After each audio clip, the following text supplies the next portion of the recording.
Shugaban ƙasa Tinubu ya sha alwashin ba da tallafi ga mutane 290 na jihar Jigawa a cikin shirin na tallafawa al'umma.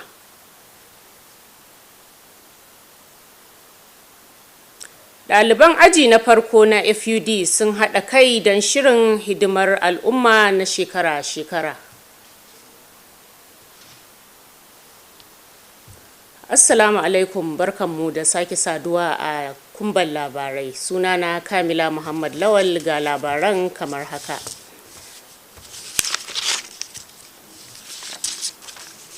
Shugaban ƙasa Bola Ahmed Tinubu ya ba da tabbacin zai baiwa mutum 290 'yan asalin jihar Jigawa tallafi a wani shiri da ake ganin zai zama ɗaya daga cikin manyan shirye-shiryen tallafin ƙananan matakai a tarihin ƙasar nan. Saƙon shugaban ƙasar ya iso ne ta bakin gwamna Umar Namadi a yayin taron haɗin gwiwa tsakanin gwamnati da jama'a da aka gudanar a Ringim. Ga fassarar rahoton Muhammad Musa Askira. A ƙarƙashin shirin za a zaɓo mutane 1,000 daga kowace mazaɓa guda 287 da ke faɗin jihar Jigawa, wanda jimlar mutane 290 kenan za a tallafawa. Gwamna Namadi ne ya bayyana haka, wanda dubban al'umma suka tarba kuma suka yaba wa gwamnatin tasa wajen kawo harkokin ci gaba a yankin a tsawon shekaru 2. Masu faɗa a ji a yankin sun bayyana irin nasarorin da aka samu a yankin, ciki har da bunƙasa tattalin arziki, gina al'umma da kuma manyan ayyuka. Bayyana wannan tallafi da aka yi, mutane sun bayyana jin daɗinsu, inda al'umma suka jaddada goyon bayansu ga duka gwamnatocin guda biyu, na shugaban ƙasa da na gwamnan, musamman a zaɓukan 2027 mai karatowa.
Wannan kaɓakin arziki ana sakarin zai bunƙasa tattalin arzikin masu ƙananan sana'o'i tare da inganta rayuwar al'ummar jihar Jigawa.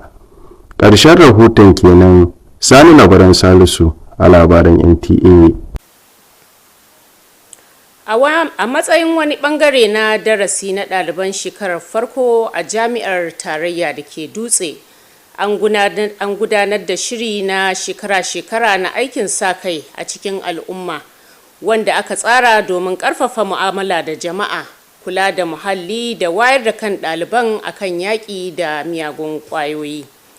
A bana, aikin ya haɗa ɗaliban, ma'aikatan jami'a, shugabannin al'umma da masu ruwa da tsaki. An gudanar da shirin ne a ɗakin taro na Nuhu Muhammad Sunusi da ke jami'ar. Ga rahoton kamar haka. Shirin, wanda ake gudanarwa duk shekara ga dukkan ɗalibai da ke mataki na farko a ƙarƙashin darasi na al'adu da hidimar al'umma, wanda yake nufin shigar da ɗabi'ar aikin sa kai da ɗaukar alhakin ci gaban al'umma. A wajen taron, manyan jami'an gudanarwa na jami'a, shugabannin al'umma da sauran masu ruwa da tsaki sun halarta tare da shiga cikin ayyukan da ake gudanar. A cewar masu shirya taron, wannan aikin an tsara shi ne domin ƙarfafa gwiwa da wayar da kan ɗalibai kan muhimmancin gudunmawa ga al'umma, tare da haɓaka dogaro ga kai da fahimtar kyawawan yanayin rayuwar al'umma. Yayin da yake jawabi a wurin taron, daraktan sashen nazarin ayyuka Dr. Hussaini Inuwa Musa ya jaddada cewa wannan aiki ba wai kawai yana cika sharuɗan karatu ba ne, har ma yana shirya ɗalibai su bayar da gudunmuwa mai ma'ana ga al'ummominsu. kuma muna yin wani abubuwa da tsawon kwana 5 a daidai waɗannan kwanaki duk ɗan aji ɗaya a wannan makaranta to ba a sa shi kowane aiki sai wannan aikin da muke fara 8:30 zuwa 12:30 kuma kowa ya dawo sannan mu ba su maki kuma mu recording. Ya bayyana cewa shirin ya yi daidai da babbar manhajar jami'ar na samar da ƙwararrun masu digiri da suka ƙware a fannin ilimi tare da wayewar zamantakewa. Kowane ɗalibi mai halarta an tantance shi ne bisa tsari na zuwa a kan lokaci, tsafta da kuma ɗa'a. Shirin ya mai da hankali ne kan manyan fannoni guda 3: tsaftar muhalli da kula da lafiya, shuka bishiyoyi, da kuma yada wayar da kan hana amfani da miyagun kwayoyi a tsakanin ɗalibai. Kamila Muhammad Lawal, Kumban Labarai. Masu kishin muhalli da ƙwararrun masana aikin gona sun yi kira da a haɗawa kai domin fuskantar manyan ƙalubalen muhalli da ke barazana ga al'ummomi. A cikin wannan rahoto na musamman, Hauwa Halliru Haruna ta duba illolin yanka dazuzzuka da kuma yadda hamada ke yaduwa, tare da abin da za a iya yi don magance su. Ga rahoton kamar haka. Sare bishiyoyi ko ɓannatar da gandun daji zai iya haifar da canjin yanayi, zaizayar ƙasa, kwaranyewar hamada, ambaliyar ruwa da sauransu. Hakan kan haifar da tarin kalubale ga bishiyu na da muhimmanci ga muhallinmu, ana nune na lafiya da ingantaccen muhalli. Ana sare bishiyu wala Allah don yin katako ko makamancin hakan, amma halayya ta dan adam na sare bishiya ba tare da ka'ida ba na illata muhalli da abubuwan da ke rayuwa a cikinta. Yawan sare bishiyu ba tare da dasawa ba zai iya haifar da kwaranyewar hamada, zaizayar ƙasa, karancin gandun daji, sannan zai gayyato matsalar ɗumamar yanayi, canjin yanayi gami da tozarta muhalli ga halaka. Tun iska gaskiya batu ne na alamar cewa wato canjin yanayi yana faruwa a duniya, kuma yana faruwa cikin gaugawa, kuma gaskiya faruwar nan tasa ita take kawo abin na wato iskar tana gudu. Misali, bishiyoyin da aka sassare sun sa kawai da an fara iska za ta samu ta sukuwata, babu wani abu da zai mata birki. Ɗaya kenan. Na biyu, sassare bishiyoyin nan yana sawa wato guri yayi zafi, kuma ko hadiri aka idan gurin nan yana da zafi, domin abin da yake kawo tafiyar iska shine gurin da yake da zafi, iska mai zafi sama take tashi, in ta tashi za ta bar gurbi kamar vacuum ake cewa, da mai sanyi daga wani guri za ta taho. To yayin da aka ce hadiri ya faru, ruwa ya taho, za a yi ruwa, to kuma gurin nan yana da zafi, bayan zafi na humidity wato shine ruwa da laimar da take cikin wato iskar kanta, domin ita ma tana kawo kaji kana jin zufa, saboda iskar mai laima ce ba wadda take busar da fatar ka yadda zaka ji sanyi ba.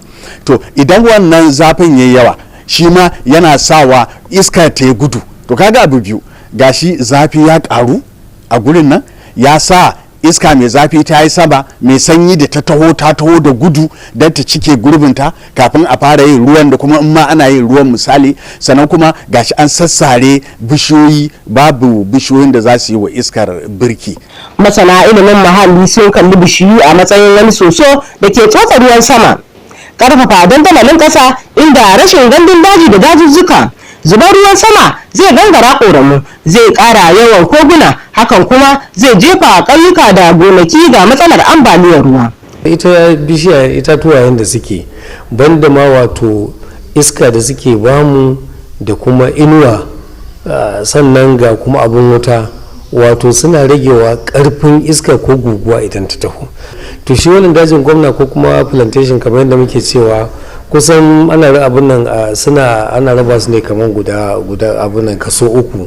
Akwai wanda dama can an yi shi ne domin itacen girki, akwai wanda yake ana yin su ne domin a samar da kandagarkin kwararowa hamada, sannan akwai kuma wanda yake wato yana ragewa karfin guguwa ne ko iska idan ta taho. Shi sa an tashi dasa itatuwan ma ana dasa su ne ba wai a lokaci guda ba, saboda haka in an shiga ciki za a ga cewa wasu sun fi wasu tsawo, domin duk yadda guguwa ko iskar ta taho za su rage karfin, kuma rage karfin guguwar nan ko iskan nan ana yi domin a samar da kariya ga su kayayyakin amfanin gona da aka shuka kamar misali gero, dawa ko su riɗi a yanzu ko su zoɓo, sannan kuma su kare gine-ginenmu wajen iska in ta zo ko guguwa a ce ta ɗaye rufi na ko gidajenmu ko makarantu ko asibitoci ko kasuwanni. Daga masarautar Dutse, wakilin da shi Ahmad Inusa Baffa ya nuna rashin jin daɗinsa ga halin ko in kula da al'umma suke yi ga shuka bishiyu. Masana sun yi kira ga masu ruwa da tsaki a bangaren noma da muhalli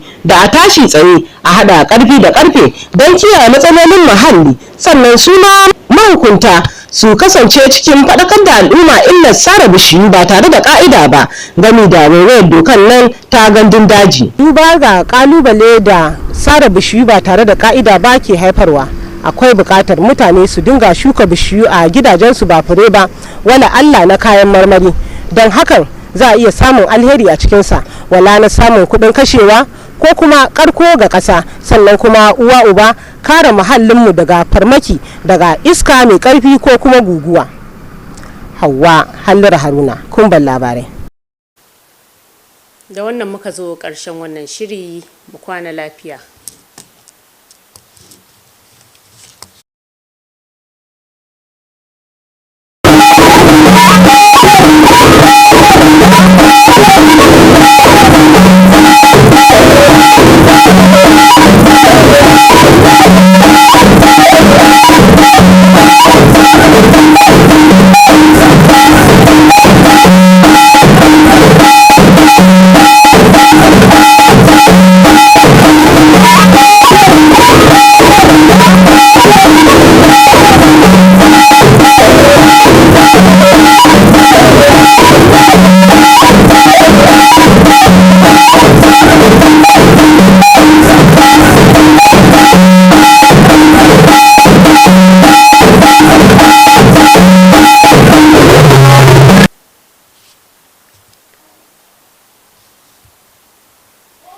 Tinubu vows empowerment for 290,000 Jigawa citizens in historic grassroots program.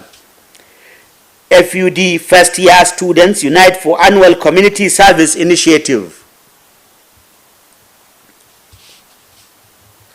Good evening and a warm welcome to NTA DUTSE News. My name is Awal Muhammad Kazauri. Now the news in details. President Bola Ahmed Tinubu has assured the empowerment of 290,000 indigents of Jigawa State in what is said to be one of the largest grassroots intervention program in the nation's history. The president's message was delivered by Governor Umar Namadi during a government citizen engagement forum held in Ringim. Muhammad Musa Askira reports. Under the initiative, 1,000 beneficiaries will be selected from each of Jigawa's 280 political wards, bringing the total to 290,000 empowered citizens. The governor, who was welcomed by cheering crowds, received commendations for his administration's developmental strides over the past 2 years. His achievements stakeholders described as monumental in economic growth, human capital development, and infrastructural expansion. The announcements of the empowerment program was greeted with widespread praises across the state, with citizens pledging continued support for both the president and the governor ahead of the 2027 elections. I was able to use this opportunity to tell the people of Ringin local government that President Bola Ahmed Tinubu is planning a program that will empower 1,000 youths in each and every ward in Nigeria, and the Jigawa State inclusive. This is a massive program that will help in alleviating poverty, that will help in improving the livelihood of people, and that will bring prosperity to the people of Nigeria. So these are the kind of forum we are using to advocate government policies and to advocate what the government has done to the people.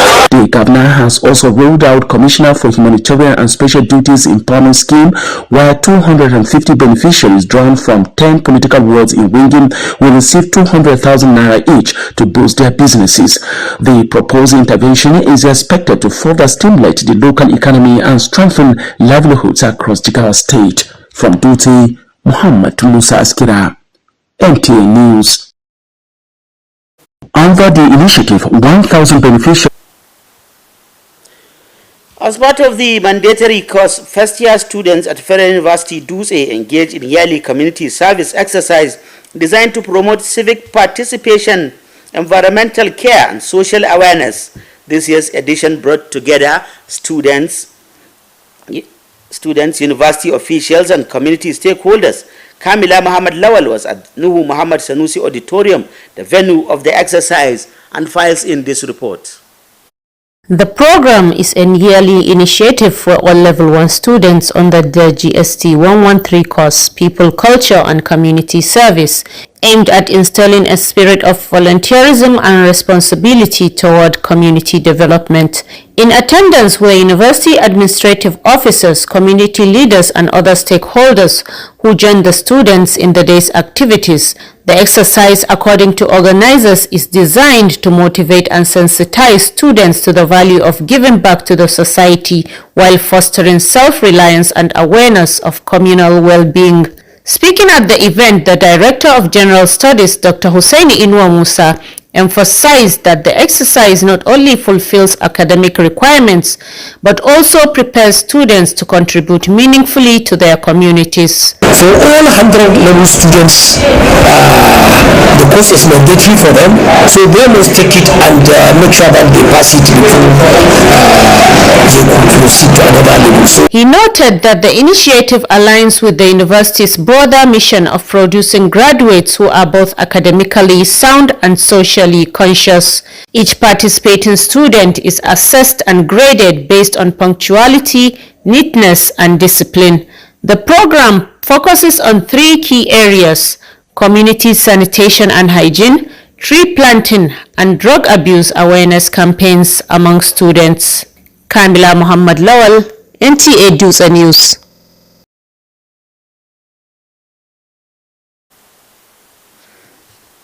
Concerned environmentalists and agricultural experts are urging collective action to tackle pressing environmental challenges threatening local communities.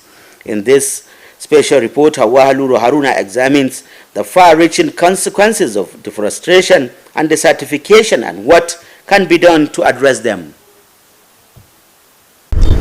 The loss of trees and other vegetation can cause climate change, deforestation, soil erosion, fewer crops, flooding among others, which generates a host of problems for indigenous people. Trees are important to the environment. They are symbols of health, vitality and serene environment. Felling of trees is to produce wood and other applications. But other human activities that kill trees potentially lead to negative impact on the ecosystem and the environment. Consequently, rampant cutting down of trees without replacement can lead to deforestation. Transformation of area with little vegetation as well may encourage global warming, change in temperature and expose habitat to destruction. When you deforest the environment, that is, you cut down, you fell down trees without replacing them, you allow the wind to race much faster. And also, when you create a situation whereby there is too much heat in the environment, there is no vegetative cover, and that could also make very well heated places to have low pressure. And after sometimes when precipitation is about to happen, that is the formation of rain and what have you. And when your rain starts, because of the high temperature, the air will rush into the area of low pressure where there is heat and the heat is rising up. So the cooler air will rush much faster to replace the hot air that has gone up within that environment, which means increasing the speed of the wind itself. Environmentalists consider trees as a sort of sponge soaking up rainfall and anchoring soils. But then, when forest cover is lost, rain flows into streams, increasing river level and endangering villages and agricultural fields to flooding. Had it been we have trees around our residential areas, it will definitely break the speed of the wind. You see, wherever you see plantation, either on the roadside or wherever, they are normally in one of the 3 categories. That is, it is either a wood lot, whereby you will fetch your firewood, or windbreak. This windbreak provide, reduce the speed of the wind, so as not to destroy crops and buildings. And then you also have the shelter bed, which check the desert encroachment. From Dutse Emirate Council, wakilin da shi Ahmad Yusuf Baffa expressed worry over lack of keen interest on tree planting. Experts called for hands to be on deck by stakeholders on the environmental and agricultural sectors, while law enforcement agencies to embark on massive sensitization on the effects of deforestation. This will also include revisiting the master plan on plantation policy to address windstorm issues and ensure forests are preserved. Considering the consequences of falling trees, it is advisable for people to plant trees in their residential houses, especially economic trees, instead of flowers, as it will improve soil fertility, generate income, and provide shade to the house against windstorm. Hawa Hannar Haruna. That was the news. Thank you for watching. Good night. Jigawa Star sabuwar duniya ga masu neman hutawa da nishadi. Katafaren hotel na Jigawa Star da ke Dutse, gashi akan Dutse an gina shi da dutse, kuma a cikin garin Dutse babban birnin jihar Jigawa. Muna da dakuna 62 wurin da zaka shakata ka wala, ka zagaya ka wata ya ka dawo ka ji tamkar kana gidanka. Muna da dakuna manya da kanana, ga na'urar sanya daki, sannan ga tauraron dan adam, ga duniya kana da kwanci a dakin ka. Ga hasken wutar lantarki kullum ba yankewa. Zo mu nuna maka karamci, ma'aikatan ba su gajiya wajen yin tattali tare da mutunta bakin mu. Ka zo ka kwashi lagwada, akwai mu da makekin ɗakin taro da ke ɗaukar nauyin kowane irin taron jama'a komai yawan su, da kuma wurin cin abincin mu don tabbatar da liyafa na dukkanin kayayyakin tantatambe. Haka zalika akwai mu da wurin motsa jiki na wasan kwallon tennis cikin kyautata lafiyar bakin mu, da kuma wurin wanka na ninkaya wato swimming pool. Jigawa Star sabuwar duniya ga masu neman hutawa.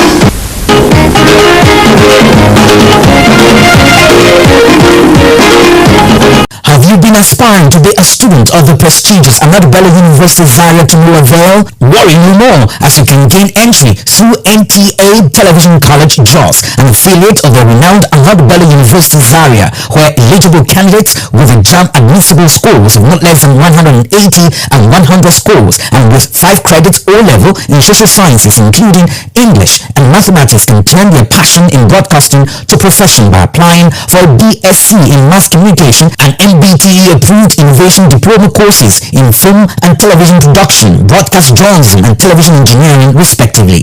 The college, as a training hub with a pedigree of professionalism in the media space, also offers specialized courses in other related fields. For more information, visit our website at www.ntatvc.edu.ng or contact 080-33-834-343 and 080-69-809-897. Announcer Management.